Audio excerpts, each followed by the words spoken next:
បងលោកដៃក្តិចកំពួនជើងអូនឲ្យជាក់ដឹងខ្លួនព្រោះតែនួនកំពុងតែដេកធ្លាប់ប្រាប់អូនហើយកុំត្រមួកពេកឆាប់ក្រោកពីដេកទៅចាក់ក្រឡេកឲ្យបាសម្ដងព្រលឹមស្រាងក៏ឃើញអូននាងកំពុងលើកជើងសក់ឡើងកន្ទ្រើងអូននាងលើកជើងដើម្បីហាត់ប្រាណបងចង់ហាត់ដែរក្បែរស្រស់ភូមិផានបានទេកល្យានបង្រៀនឲ្យបងហាត់ប្រាណផងស្រីហាត់ក្បាច់លើកជើងរួចហាត់ក្បាច់លើកដៃសប្បាយទៅក្រៃបានហាត់ជាមួយអូនហាត់ព្រឹកហាត់ល្ងាចមួយថ្ងៃពីរដងសប្បាយកន្លងមួយថ្ងៃពីរដងដើម្បីសុខភាព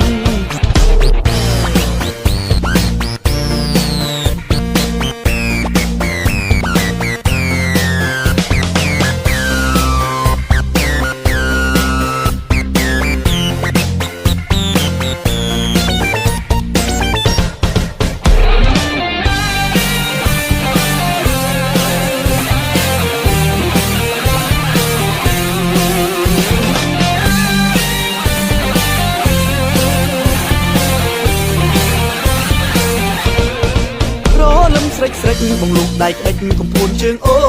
នឲ្យជាក់ដឹងខ្លួនព្រោះតែនួនកំពុងតែដេកធ្លាប់ប្រាប់អូនហើយកុំត្រមួកពេកឆាប់ក្រោកពីដេកទៅចាក់ក្រឡេកឲ្យបាសម្ដងព្រលឹមស្រាងក៏ឃើញអូននាងកំពុងលើកជើងសក់ឡើងកន្ទ្រើងអូននាងលើកជើងដើម្បីហាត់ប្រាណបងចង់ហាត់ដែរក្បែរស្រស់ភូមិផានបានទេកល្យានបង្រៀនឲ្យបងហាត់ប្រាណផងស្រីហាត់ក្បាច់លើកជើងរួចហាត់ក្បាច់លើកដៃសប្បាយទៅក្រៃបានហាត់ជាមួយអូនហាត់ព្រឹកហាត់ល្ងាចមួយថ្ងៃពីរដងសប្បាយកន្លងមួយថ្ងៃពីរដងដើម្បីសុខភាពហាត់ក្បាច់លើកជើងរួចហាត់ក្បាច់លើកដៃសប្បាយទៅក្រៃបានហាត់ជាមួយអូ